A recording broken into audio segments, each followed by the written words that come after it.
Welcome to episode 12 of this series, or episode 2 of the new series. So I have already explained in episode 1 why we are calling the second episode episode 12. Again, there is this playlist on the channel that takes you from episode 1 to episode 10, and during that training, during that playlist, you build a full working Blazor application. Then I decided to create another playlist based on what I have achieved in the first playlist and develop the application further. So we're using the same repository. You can find the link in the description of this video. We are developing the application further. So the first episode was episode 11 because the last episode of the first series was episode 10. And this is the second episode, episode 12. So let's get started. In this episode, I want to refine my entity and also seed the database. So the goal of this episode is to add some data annotations and then to seed the database. So right now the database is empty, even though we created the database file in the previous episode. The extension of the file is db. It is empty now. So we need some initial data, some dummy data to work with.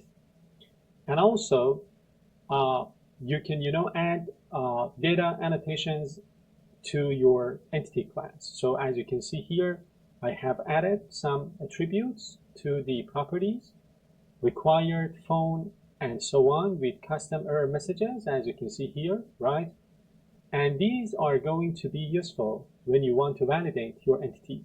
There are other approaches, like for example, fluent validation. Maybe I will create another playlist for advanced concepts, and in that playlist I will use fluent validation. But if I take you to my project now, inside of the patient entity class, we have some validation, and these are the validations that I added to this class in the first series.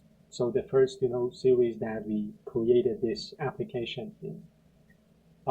This is here. I'm not going to change this. Now I want to seed the database.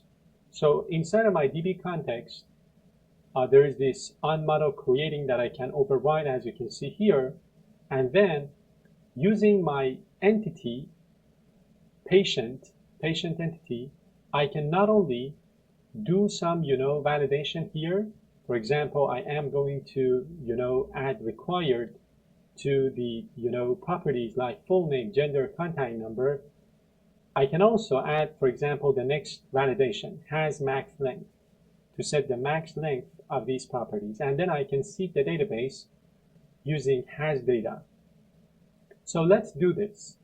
Let's do the validation using the entity, or at least let's write the code so that we can see how to do this, and then let's seed the database.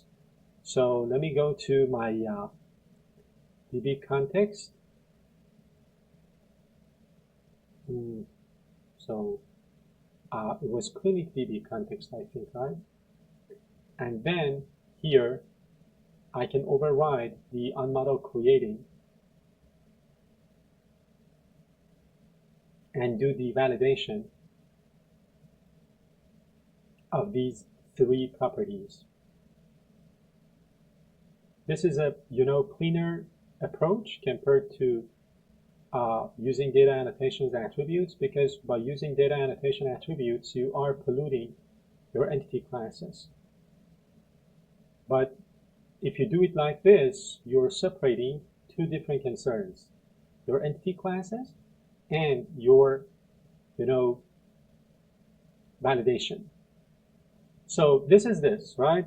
And of course, what I want to do right now, let me get rid of this code. What I want to do right now is to comment out this code for now. I just want to put it here for your reference so that you know how to change the validation rules from data annotation attributes like these, right? And use this approach. Maybe in the next episode I will remove these altogether and provide this sort of validation. And I will tell you, if I do this, I will let you know. And then I have some seeding. Using the has data on my entity class, I am seeding the database. So I'm going to remove this part as well. I do not have any errors. So let's get to the notes now. The next step would be to add the second migration. I'm going to call this add patient seeding, and then I am going to update the database again. So let me go to my developer PowerShell, and I am going to add a migration.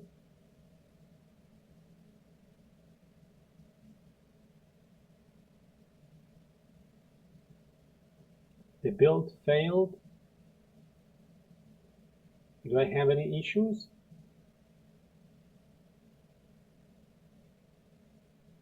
I don't think so.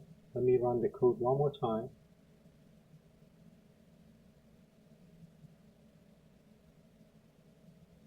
So the build is successful now. Let me clear out the console, and now let me update the database.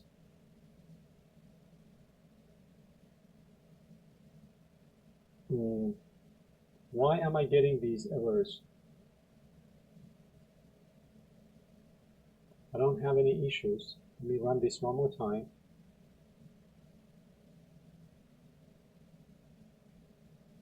Okay.